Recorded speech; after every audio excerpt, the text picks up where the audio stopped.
ലഡാക്ക് ഇന്നും ഉത്തരം കിട്ടാത്ത ഒരുപാട് ചോദ്യങ്ങൾ ബാക്കി.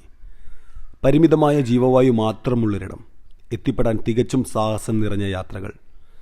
പച്ചപ്പും മരങ്ങളും തീരെ കുറവാണെങ്കിലും തണുപ്പിന് ഒട്ടും കുറവില്ലാത്തൊരിടം, മിക്കപ്പോഴും അതിശൈത്യം. എന്നിരുന്നാലും ഇവിടെ വന്നു പോകുന്നവരുടെ എണ്ണത്തിൽ ഒട്ടും കുറവില്ല. ചിലർ ജീവിതത്തിൻ്റെ സത്യങ്ങൾ തേടി, മറ്റു ചിലർക്ക് ജീവിതത്തിൻ്റെ യാഥാർത്ഥ്യങ്ങളിൽ നിന്നുള്ള ഒളിച്ചോട്ടമായും, ഒരു കൂട്ടർ കാഴ്ചകളുടെ വിസ്മയങ്ങൾ തേടിയും, മറ്റു ചിലർ ഇൻസ്റ്റഗ്രാമിൽ കാഴ്ചകൾ പങ്കിടാനും.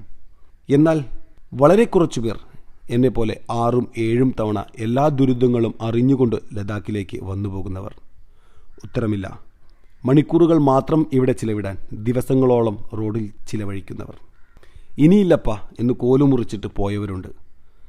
വീണ്ടും വരണമെന്ന് കൊതി തീരാതെ ഇറങ്ങിപ്പോയവരുണ്ട്. ജീവൻ കയ്യിൽ വെച്ച് സ്വപ്നങ്ങളുടെ ഭാണ്ഡാരം പേറി ലഡാക്കിലേക്ക് വരുന്നവരുടെ എണ്ണത്തിൽ ഒട്ടും കുറവില്ല. ഉത്തരമില്ല. എന്നിട്ടും എന്തുകൊണ്ട് ലഡാക്ക്? ഒരു കാര്യം മാത്രം അറിയാം, ആയുസ്സുള്ള കാലമത്രയും എൻ്റെ മോട്ടോർ സൈക്കിളും എടുത്ത് ഞാൻ ഇനിയും വന്നുകൊണ്ടേയിരിക്കും. അതിജീവനത്തിൻ്റെ യാത്രകളിലെപ്പോഴോ യാത്രയെ പ്രണയിച്ച സഞ്ചാരി.